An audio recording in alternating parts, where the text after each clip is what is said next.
നമസ്കാരം.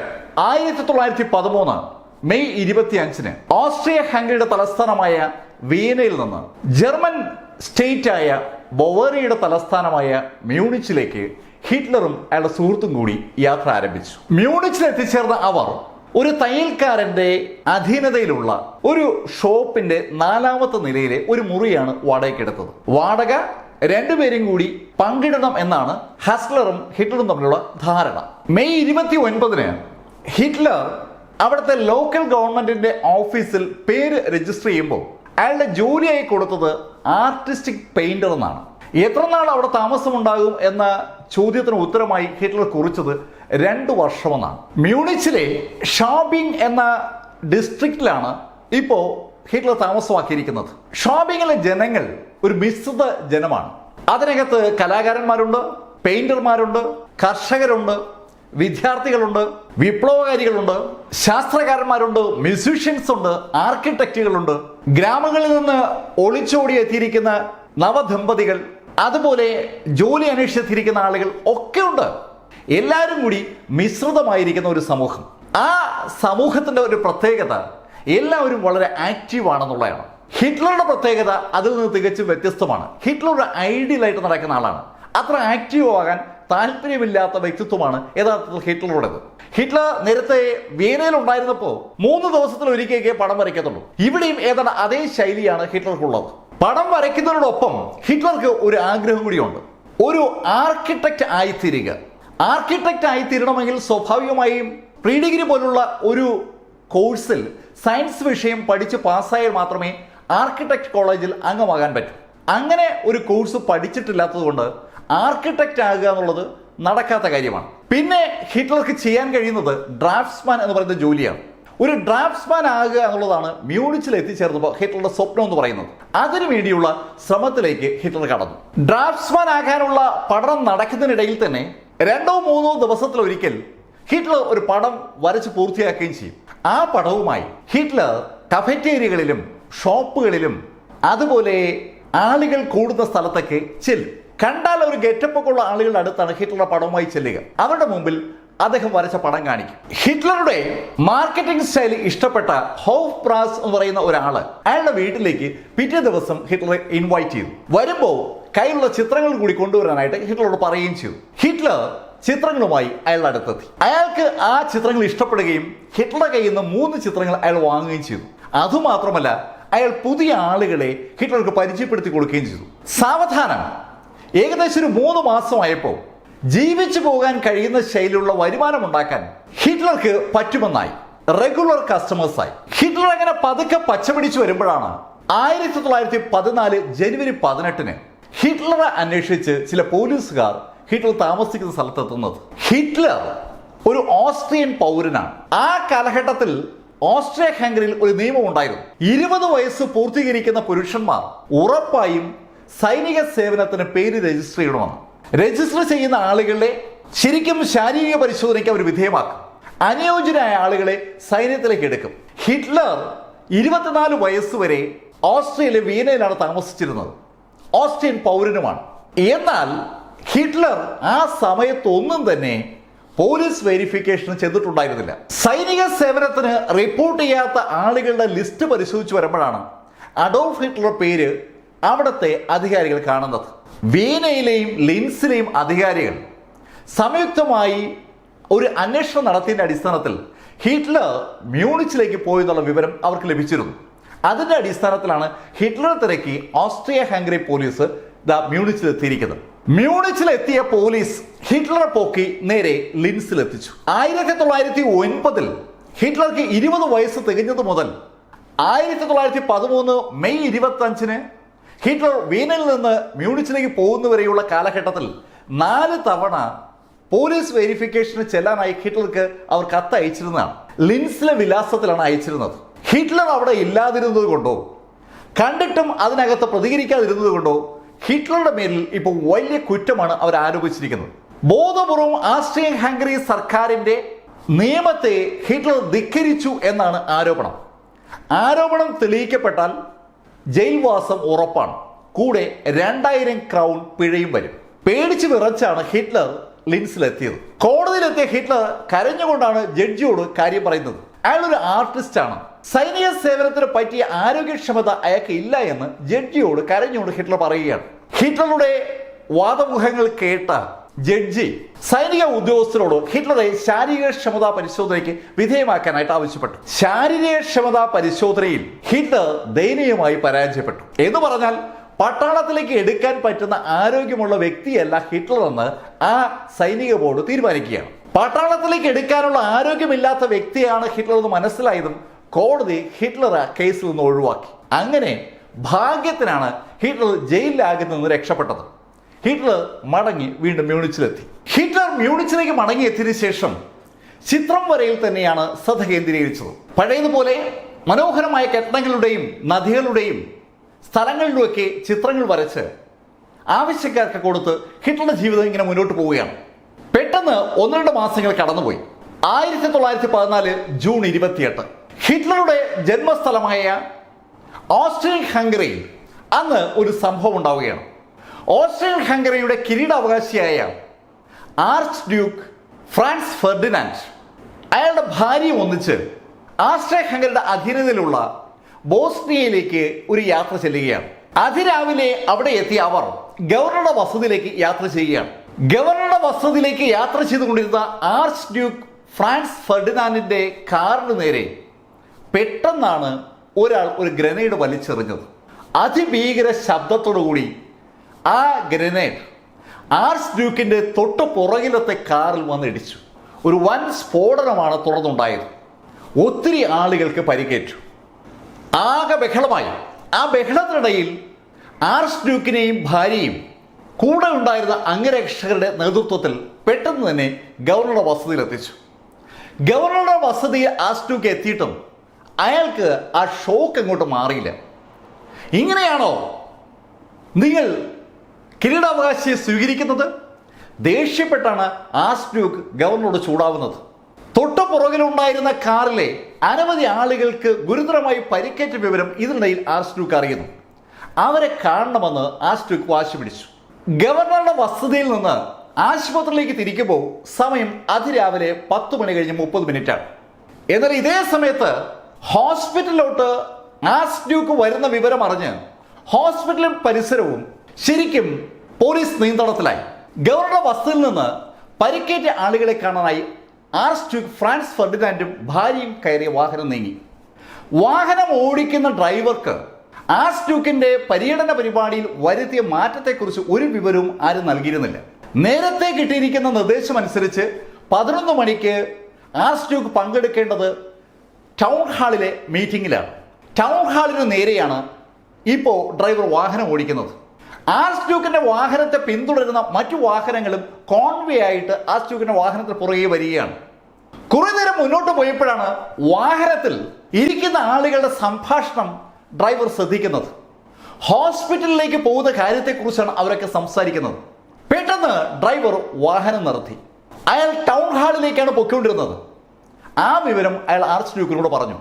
ടൗൺ ഹാളിലേക്കല്ല, പരിക്കേറ്റ ആളുകളെ അഡ്മിറ്റ് ചെയ്തിരിക്കുന്ന ഹോസ്പിറ്റലിലേക്കാണ് അവർ പോകുന്നതെന്നുള്ള വിവരം ആ സമയത്താണ് ആർച്ച് ഡ്യൂക്ക് ഡ്രൈവറോട് പറയുന്നത്.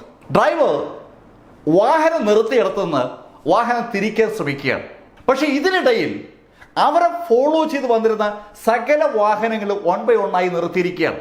പെട്ടെന്ന് ആർച്ച് ഡ്യൂക്കിന്റെ വാഹനം തിരിക്കാൻ ശ്രമിച്ചപ്പോൾ അവിടെ മുഴുവൻ ട്രാഫിക് ജാം ആയതുപോലെ വാഹനം തിരിക്കാൻ ശരിക്കും ബുദ്ധിമുട്ടുകയാണ്. ഓസ്ട്രിയ ഹംഗറിയുടെ കിരീടാവകാശി ആർച്ച് ഡ്യൂക്ക് ഫ്രാൻസ് ഫെർഡിനാൻഡിന്റെ കാറാണ് അവിടെ തിരിച്ചുകൊണ്ടിരിക്കുന്നുള്ള വിവരം കടകളിലിരുന്ന പലരും കാണുകയാണ്. അത്ഭുതത്തോടെ രാജകുമാരനെ കാണാനായി പലരും ഓടി പുറത്തിറങ്ങി. അവിടെ ആ റോഡ് സൈഡിലുള്ള കഫറ്റേരിയയിൽ ഇരിക്കുകയായിരുന്ന 19 വയസ്സുള്ള ഗവേരിയോ പ്രിൻസിപ്പ് ആ കാഴ്ച കണ്ടു.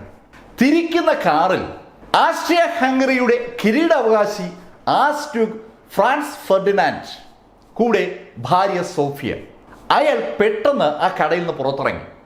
അതിവേഗതയിൽ അയാൾ നടന്ന് ആ കാറിനടുത്തെത്തി. കാറിന് അടുത്തെത്തിയ പ്രിൻസിപ്പ് അയാൾ കരുതിയിരുന്ന പിസ്റ്റൾ വലിച്ചു പുറത്തെടുത്തതും വെടിയുതിർത്തതും ഒരേ നിമിഷത്തിലാണ്. സോഫിയുടെ വയറിലാണ് ആദ്യത്തെ വെടി. രണ്ടാമത്തെ വെടി അവരുടെ സമീപത്തിരിക്കുകയായിരുന്ന ആർച്ച് ഡ്യൂക്ക് ഫ്രാൻസ് ഫെർഡിനാൻഡിന്റെ കഴുത്തിലാണ്. ആർച്ച് ഡ്യൂക്കിന്റെ കഴുത്തിൽ നിന്ന് ചീറിത്തെറിച്ച രക്തം ആ കാറിന്റെ വലത് ഭാഗത്ത് തൂങ്ങി നിൽക്കുകയായിരുന്ന കൗണ്ട് ഹാരാക്കിന്റെ വലത് കവിളിലേക്ക് തെറിച്ചു വീഴുകയാണ്.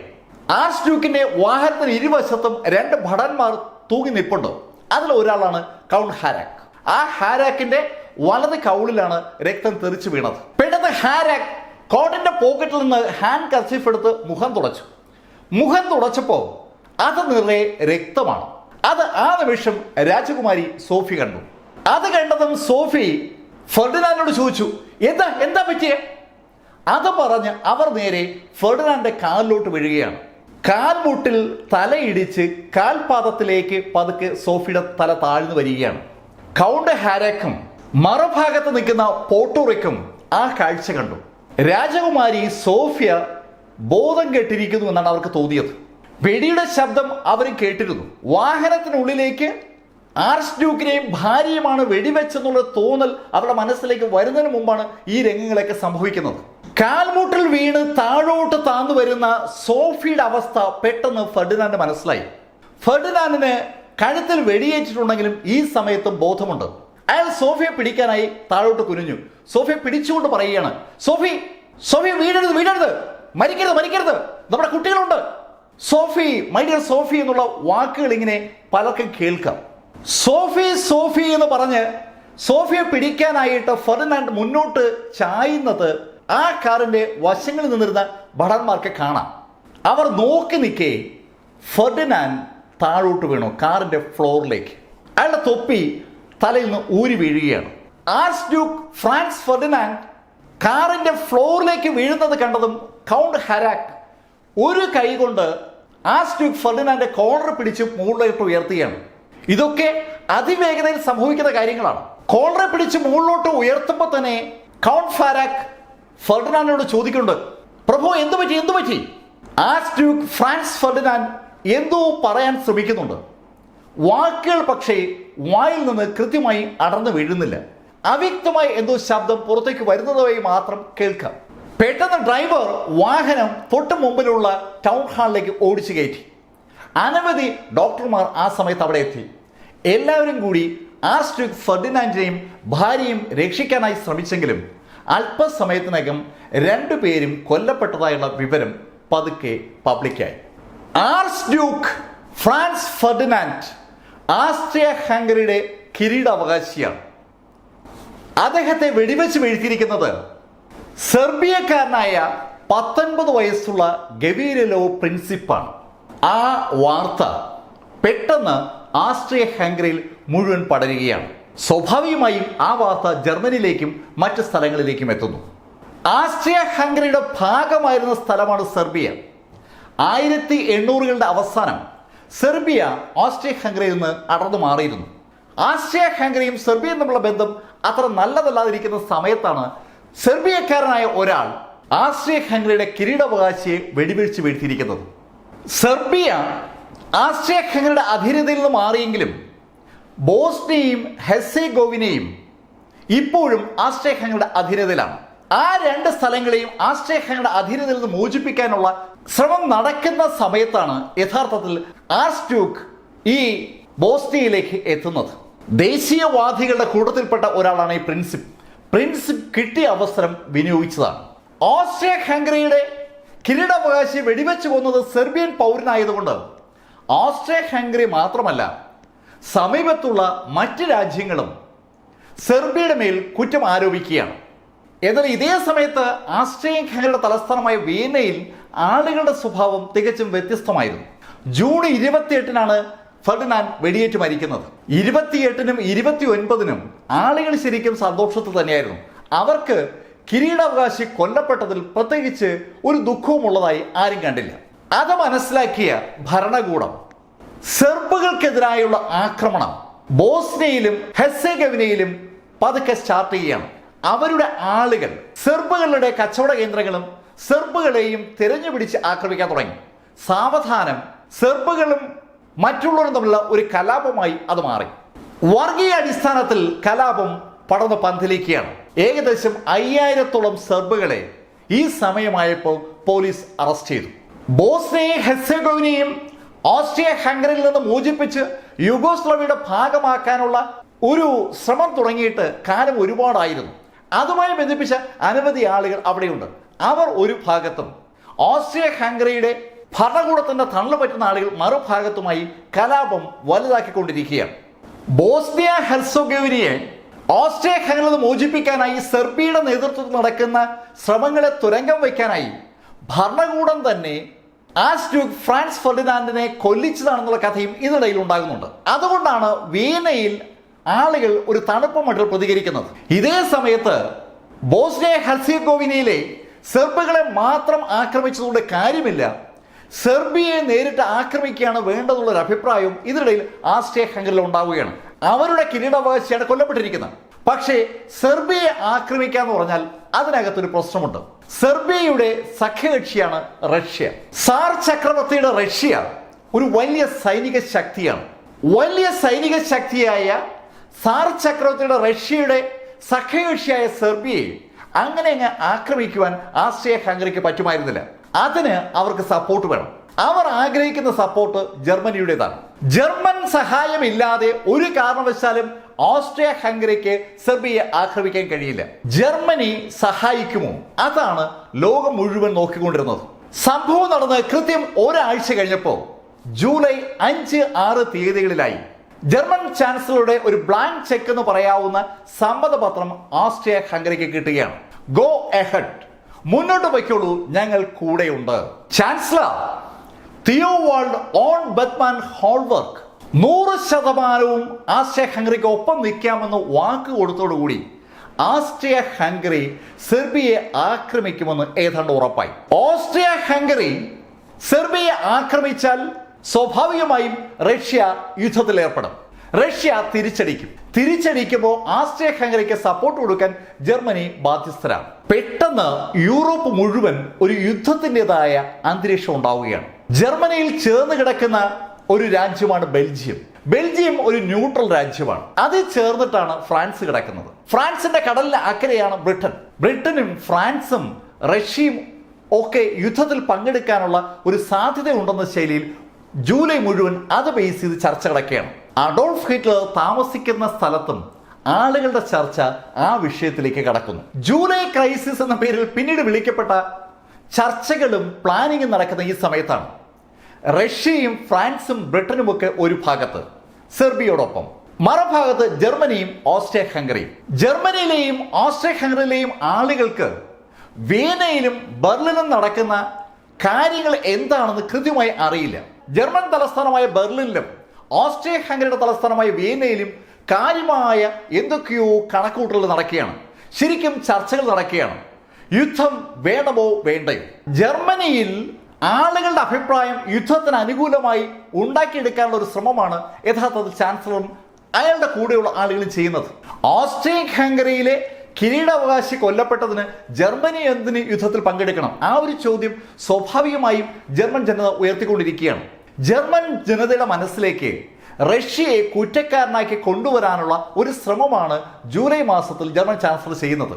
യുദ്ധത്തിൽ ജർമ്മനി പങ്കെടുത്തില്ല എങ്കിൽ, റഷ്യയും സെർബിയയും ഒരു പാഠം പഠിപ്പിച്ചില്ലെങ്കിൽ, റഷ്യ ജർമ്മനിയുടെ കിഴക്ക് വശം വഴി ആക്രമിച്ചു കയറി ജർമ്മനിയെ കീഴടക്കുമെന്നൊരു തോന്നൽ ഉണ്ടാക്കിക്കുവാൻ ഈ സമയത്ത് ചാൻസലർക്ക് പറ്റുന്നുണ്ട്. ചാൻസലർ ആളുകളുടെ മനസ്സിലേക്ക് അങ്ങനെ ഒരു ഫീൽ ഉണ്ടാക്കിയെടുക്കുകയാണ്. ജൂലൈ പകുതിയായപ്പോൾ ഓസ്ട്രിയ ഹംഗറിയിലെമ്പാടും അതുപോലെ ജർമ്മനിയിലെമ്പാടും വൻ യോഗങ്ങളും വൻ പ്രകടനങ്ങളും നടക്കുകയാണ്. പാട്രിയോട്ടിസം കുത്തിവയ്ക്കപ്പെട്ട അനവധി പ്രസംഗങ്ങളാണ് ആ യോഗങ്ങളിൽ ഉണ്ടാകുന്നത്. ശരിക്കും ജാഥകളാണ് ഓരോ ദിവസവും ഓരോ സ്ഥലത്തും ഉണ്ടാകുന്നത്. മ്യൂണിച്ചിൽ ഹിറ്റ്ലർ താമസിക്കുന്ന സ്ഥലത്തും എല്ലാ ദിവസവും യോഗങ്ങൾ ഉണ്ടാവും. പല സ്ഥലത്തു നിന്നായിട്ട് ആളുകൾ കൂട്ടം കൂട്ടമായി ജാഥയായി അവിടെ എത്തും. ആവേശം തിളപ്പിക്കുന്ന ശൈലിയുള്ള പ്രസംഗമാണ് അതിന്റെ എൻഡിൽ ഉണ്ടാകുന്നത്. ആ പ്രസംഗത്തിന്റെ എൻഡിലോ അല്ലെങ്കിൽ പ്രസംഗം തുടങ്ങുന്നതിന് മുമ്പോ പാട്രിയോട്ടിക് സോങ്സ് പാടാനായിട്ട് ഒരുപാട് ആളുകൾ ഉണ്ടാവും. ആരെങ്കിലും പാടുന്നില്ലെങ്കിൽ ആളുകൾ അയാൾക്കെതിരെ തിരിയും. വൻതോതിൽ ജർമ്മൻ വികാരം പതുക്കെ പതുക്കെ കുത്തിവെക്കപ്പെടുകയാണ്. ദിവസവും അരങ്ങേറുന്ന ആ ജാഥകളിൽ പലപ്പോഴും ആർട്ടിസ്റ്റിക് പെയിന്ററായ ഹിറ്റ്ലറെയും കാണാം. ജാഥയുടെ പാർട്ടായി ജർമ്മനിക്ക് അനുകൂലമായി മുദ്രാവാക്യം വിളിച്ചു നീങ്ങുന്ന അഡോൾഫ് ഹിറ്റ്ലറെ. ആ ജാഥകളിൽ ആവേശപൂർവ്വം പങ്കെടുത്തതിനെ കുറിച്ച് ഹിറ്റ്ലർ ആത്മകഥയിൽ വളരെ ഭംഗിയായി സൂചിപ്പിക്കുന്നുണ്ട്. ജൂലൈ അവസാനത്തെ ആഴ്ച കഴിഞ്ഞ് ആഗസ്റ്റ് ആദ്യത്തെ ആഴ്ചയായപ്പോൾ ജർമ്മനിയിലെ എമ്പാടും വല്ലാത്തൊരു യൂണിറ്റ് ദൃശ്യമാവുകയാണ്. ഒരുപാട് അഭിപ്രായ വ്യത്യാസമുള്ള അനവധി സംഘടനകൾ, അനവധി എത്നിക് ഗ്രൂപ്പുകൾ ഒക്കെ ജർമ്മനിയിലുണ്ട്. പക്ഷെ അവരുടെയൊക്കെ അഭിപ്രായ വ്യത്യാസങ്ങളും എതിർപ്പുകളും ഒക്കെ മാറുകയാണ്. സകലരും ഒരൊറ്റ വികാരത്തിലേക്ക് ലയിച്ചു ചേർന്നിരിക്കുകയാണ്, ജർമ്മനി എന്നുള്ള വികാരത്തിലേക്ക്. ആഗസ്റ്റ് ആദ്യത്തെ ആഴ്ചയായപ്പോൾ ജർമ്മനി മുഴുവൻ തിളച്ചു മറിയുകയാണ്. എന്ത് വില കൊടുത്തും റഷ്യയുടെ ആക്രമണത്തിൽ നിന്ന് ജർമ്മനിയെ രക്ഷിക്കണം, അത് മാത്രമാണ് സകല ജർമ്മൻകാരുടെ മനസ്സിലുള്ള ആഗ്രഹവും ആവശ്യവും. നഗരങ്ങളിലെ സ്ഥിതി ഇങ്ങനെയാണെങ്കിലും ഗ്രാമങ്ങളിൽ അതല്ല അവസ്ഥ. ഗ്രാമങ്ങളിൽ അപ്പോഴും അന്തരീക്ഷം ശരിക്കും തണുത്തിട്ട് തന്നെയാണ്. സാധാരണഗതിയിലെ പോലെ തന്നെ ആളുകൾ കൃഷി ചെയ്യുന്നു, സ്കൂളുകളിൽ പോകുന്നു, അവരുടെ ദൈനംദിന കാര്യങ്ങൾ ചെയ്യുന്നു. അവർ ആസ്ട്രിയ ഹംഗറിയുടെ കിരീടാവകാശി കൊല്ലപ്പെട്ടതിനെ കുറിച്ചോ, ആസ്ട്രിയ ഹംഗറി സെർബിയെ ആക്രമിക്കാൻ പോകുന്നതിനെ കുറിച്ചോ, അതിന് ജർമ്മനി സപ്പോർട്ട് ചെയ്യുന്നതിനെ കുറിച്ചോ, അല്ലെങ്കിൽ ജർമ്മനി റഷ്യ ആക്രമിക്കാൻ പോകുന്നതിനെ കുറിച്ചോ ഒന്നും ചർച്ച ചെയ്യുന്നില്ല. ദൈനംദിന ജീവിതവുമായി അവർ മുന്നോട്ട് പോവുകയാണ്. പക്ഷേ ആഗസ്റ്റിന്റെ ആദ്യത്തെ ആഴ്ചയിൽ തന്നെ ഗ്രാമങ്ങളിലെ കർഷകർ മറ്റൊരു കാര്യം കൂടി അറിയുന്നു. അവരുടെ കയ്യിലുള്ള കുതിരകളെയും കുതിര വണ്ടികളെയും യുദ്ധ ആവശ്യത്തിന് വേണ്ടി ദേശീയ സർക്കാർ ഏറ്റെടുക്കുമെന്ന്. പതുക്കെ യുദ്ധത്തെക്കുറിച്ചുള്ള ചർച്ച ഗ്രാമങ്ങളിലും എത്തുകയാണ്. അതേ സമയത്ത് സാധാരണ ജോലി ചെയ്യുന്ന നഗരത്തിന്റെ ഭാഗമായിട്ടുള്ള ആളുകളുണ്ട്, ബ്ലൂ കോളർ ജോലി ചെയ്യുന്ന ആളുകൾ. അവർക്ക് ഈ യുദ്ധത്തോട് ഒരു എതിർപ്പാണുള്ളത്. ആർച്ച് ഡ്യൂക്ക് ഫ്രാൻസ് ഫെർഡിനാൻഡ് വെടിയേറ്റ് മരിച്ചത് നമുക്ക് എന്ത് ചെയ്യാൻ പറ്റും, അത് അയാളുടെ വിധി, അതിന് നമ്മളെന്തിനാ യുദ്ധം ചെയ്യുന്നത്? ആ ഒരു ചിന്തയാണ് ആ ബ്ലൂ കോളർ വർക്കേഴ്സിനുള്ളത്. അത്തരം ചിന്തയുള്ള ആളുകൾ പബ്ലിക്കായി അത് പ്രകടിപ്പിക്കുമ്പോൾ ജർമ്മൻ നാഷണലിസത്തിൽ വല്ലാതെ ജ്വലിച്ചുയർന്ന ആളുകൾ അവരോട് ശക്തമായി തർക്കിക്കും. പലപ്പോഴും അത് സംഘർഷങ്ങളിലേക്ക് നീങ്ങുകയും ചെയ്യും. ഈ സമയത്ത് അഡോൾഫ് ഹിറ്റ്ലർ താമസിക്കുന്ന മ്യൂണിച്ച് പട്ടണം ഉൾപ്പെടുന്ന സ്റ്റേറ്റ് ബവേറിയ ഒരുപാട് ആളുകളെ സൈന്യത്തിലേക്ക് റിക്രൂട്ട് ചെയ്യുന്നുണ്ട്. സെക്കൻഡറി സൈന്യമായിട്ടാണ് റിക്രൂട്ട് ചെയ്യുന്നത്. സൈനിക പരിശീലനം ലഭിച്ചിട്ടില്ലാത്ത ആളുകളെയും സെക്കൻഡറി സൈന്യമായിട്ട് റിക്രൂട്ട് ചെയ്യണം. അത്യാവശ്യം വന്നാൽ ഉപയോഗിക്കാൻ വേണ്ടി ആളുകളെ പരിശീലിപ്പിക്കാനുള്ള ശ്രമമാണ്. അതിനകത്ത് സ്കൂളിലെ അധ്യാപകരുണ്ടാവും, കുട്ടികളുണ്ടാവും, യൂത്ത് ഉണ്ടാവും, കർഷകരുണ്ടാവും, വിവിധ ജോലികൾ ചെയ്യുന്ന ആരെയും അതിനകത്ത് ഉൾക്കൊള്ളിക്കും. ആ വിവരമറിഞ്ഞ അഡോൾഫ് ഹിറ്റ്ലർ ബവേറിയൻ സർക്കാരിനെ സമീപിക്കുന്നു. അയാൾ ഒരു കത്തെഴുതി സർക്കാരിന് കൊടുക്കുകയാണ്. ആസ്ട്രിയ ഹംഗറി പൗരനാണെങ്കിലും അയാളെ കൂടി സൈന്യത്തിൽ എടുക്കണമെന്നാണ് അയാളുടെ ആവശ്യം. ഹിറ്റ്ലർ തന്റെ ആത്മകഥയിൽ അങ്ങനെ തന്നെയാണ് രേഖപ്പെടുത്തിയിരിക്കുന്നത്. ആളുകളുടെ അപേക്ഷയിൽ പറഞ്ഞിരിക്കുന്ന മുഴുവൻ കാര്യങ്ങളും വായിച്ചു നോക്കിയല്ല യഥാർത്ഥത്തിൽ ആ സമയത്ത് റിക്രൂട്ട്മെന്റ് നടക്കുന്നത്. അതുകൊണ്ട് തന്നെ ഹിറ്റ്ലർ ഓസ്ട്രിയ ഹംഗറി പൗരനാണെന്ന് എഴുതി കൊടുത്തു, എന്നിട്ടും ബവേറിയൻ സർക്കാർ അയാളെ പട്ടാളത്തിലേക്ക് റിക്രൂട്ട് ചെയ്തു എന്നുള്ള ഹിറ്റ്ലറുടെ വാദത്തെ അങ്ങനെ നമുക്ക് മുഖവിലേക്ക് എടുക്കാൻ പറ്റില്ല. എല്ലാവരെയും റിക്രൂട്ട് ചെയ്യുന്ന കൂട്ടത്തിൽ ഹിറ്റ്ലറെയും ബവേറിയൻ സർക്കാർ അവരുടെ സെക്കൻഡറി സൈന്യത്തിലേക്ക് റിക്രൂട്ട് ചെയ്തു. ഓഗസ്റ്റ് 5-നായിരുന്നു ആദ്യത്തെ റിക്രൂട്ട്മെന്റ് വെച്ചിരുന്നത്. ഓഗസ്റ്റ് 5-ന്റെ റിക്രൂട്ട്മെന്റ് ക്യാമ്പിലേക്ക് ഹിറ്റ്ലർ ചെന്നുവെങ്കിലും അന്ന് ഹിറ്റ്ലറെ പരിശോധനയ്ക്ക് വിധേയരാക്കിയ ആളുകൾ അയാൾ അനുയോജ്യനല്ല എന്ന് കണ്ട് അയാൾ ഒഴിവാക്കിയതാണ്. ഓഗസ്റ്റ് 16-ന് വീണ്ടും ഒരു റിക്രൂട്ട്മെന്റ് ഉണ്ടായിരുന്നു. ആ റിക്രൂട്ട്മെന്റിൽ പക്ഷേ ഹിറ്റ്ലർ സെലക്ട് ചെയ്യപ്പെട്ടു. ബവേറിയൻ ഇൻഫൻട്രി റെജിമെന്റിലേക്കാണ് ഹിറ്റ്ലർ തിരഞ്ഞെടുക്കപ്പെട്ടിരിക്കുന്നത്. ആ റെജിമെന്റിലേക്ക് തിരഞ്ഞെടുക്കപ്പെട്ടിരിക്കുന്ന ആളുകളെ താമസിപ്പിക്കാനായിട്ട് ഒരു സ്കൂളാണ് അറേഞ്ച് ചെയ്തത്. പെട്ടെന്ന് തന്നെ അതൊരു പട്ടാള ബാരക്കായി കൺവേർട്ട് ചെയ്യുകയാണ്. ഹിറ്റ്ലർക്ക് യൂണിഫോമും എക്യുപ്മെന്റുകളും ഒക്കെ കൊടുത്തു. കൂടെ അത്യാവശ്യം ബേസിക് ആയിട്ടുള്ള പരിശീലനം കൊടുക്കുകയാണ്. 2 ആഴ്ചത്തെ പരിശീലനത്തിന് ശേഷം സെപ്റ്റംബർ 1-ന് ഹിറ്റ്ലറെ ലിസ്റ്റ് റെജിമെന്റ് എന്ന് പേരിട്ട് വിളിക്കുന്ന ഒരു റെജിമെന്റിലേക്ക് അംഗമാക്കി. കേണൽ ജൂലിയസ് ലിസ്റ്റ് നേതൃത്വം കൊടുക്കുന്ന റെജിമെന്റ് ആയതുകൊണ്ടാണ് അതിനെ ലിസ്റ്റ് റെജിമെന്റ് എന്ന് മറ്റുള്ളവർ വിളിക്കുന്നത്. ലിസ്റ്റ് റെജിമെന്റ് അന്നത്തെ ജർമ്മൻ സമൂഹത്തിന്റെ ഒരു പരിച്ഛേദം തന്നെയാണ്. ആ റെജിമെന്റിൽ ധാരാളം കർഷകരുണ്ട്, വിദ്യാർത്ഥികളുണ്ട്, അധ്യാപകരുണ്ട്, മറ്റ് ജോലികൾ ചെയ്തുകൊണ്ടിരിക്കുന്ന ആളുകളുണ്ട്, കൂലിത്തൊഴിലാളികളുണ്ട്, ആർട്ടിസ്റ്റുകളുണ്ട് എന്ന് വേണ്ട സമൂഹത്തിലെ സകല മേഖലയിൽ നിന്നുള്ള ആളുകളുമുണ്ട്. പ്രായം കുറഞ്ഞവരും പ്രായം കൂടിയവരുമുണ്ട്. എല്ലാവരും ഒരു റിസർവ് ബറ്റാലിയന്റെ ഭാഗമായിരിക്കുകയാണ്. സെപ്റ്റംബർ അവസാനത്തോടു കൂടി ലിസ്റ്റ് റെജിമെന്റിന്റെ റിക്രൂട്ട്മെന്റ് ഏതാണ്ട് പൂർത്തിയായി. ഒക്ടോബർ 10 അവർ ഒരു പുതിയ സ്ഥലത്തേക്ക് നീങ്ങുകയാണ്. അവിടെയാണ് അവർക്ക് ആയുധ പരിശീലനം നൽകുന്നത്. ജർമ്മനിയിലെ വലിയ പട്ടണങ്ങളിൽ ഒന്നാണ് ആക്സ്ബർഗ്. ആ ആക്സ്ബർഗിന് സമീപത്തുള്ള ലേക്ക് ഫീൽഡിലാണ് അവർക്ക് പരിശീലന സൗകര്യങ്ങൾ ഒരുക്കിയിരിക്കുന്നത്. ലേക്ക് ഫീൽഡിലെ പരിശീലനം ഹിറ്റ്ലറുടെ ജീവിതത്തിലെ ഏറ്റവും കഠിനമായ ഒന്നായിരുന്നു എന്നാണ് ഹിറ്റ്ലർ അദ്ദേഹത്തിന്റെ ആത്മകഥയിൽ സൂചിപ്പിക്കുന്നത്. ദിവസവും 42 കിലോമീറ്ററാണ് അവർ പരിശീലനത്തിന് ആവശ്യമായിട്ട് നടക്കേണ്ടത്. ഒരുപാട് ചിട്ടവട്ടങ്ങളുള്ള പരിശീലന പരിപാടിയാണ്. സാധാരണ പട്ടാളക്കാർക്ക് കൊടുക്കുന്ന അതേ പരിശീലനമാണ് ഈ റിസർവ് ബറ്റാലിയനും കൊടുക്കുന്നത്. ഓഗസ്റ്റ് 4 തന്നെ യുദ്ധം ആരംഭിച്ചു കഴിഞ്ഞിരുന്നു. ഇവിടെ ഇപ്പോ ഒക്ടോബർ ആയിട്ടും കഠിനമായ പരിശീലനത്തിന് ഒരു വിധേയരാകുന്നേ ഉള്ളൂ. ലിസ്റ്റ് റെജിമെന്റിലുള്ള എല്ലാവരുടെയും മനസ്സിലിരിപ്പ് തികച്ചും വ്യത്യസ്തമായ ഒന്നാണ്. അവരെ മുന്നണിയിലേക്ക് അയച്ചാൽ അപ്പൊ യുദ്ധം ജയിക്കുമെന്നാണ് സകലരുടെയും മാനസികാവസ്ഥ. അങ്ങനെ ആളുകൾ തിളച്ചു നിൽക്കുകയാണ്. ഹിറ്റ്ലറും അങ്ങനെ തന്നെയാണ്. 2 മാസങ്ങൾക്ക് മുമ്പ് തന്നെ ജർമ്മനി യഥാർത്ഥത്തിൽ യുദ്ധത്തിൽ ഇറങ്ങിക്കഴിഞ്ഞിരുന്നു.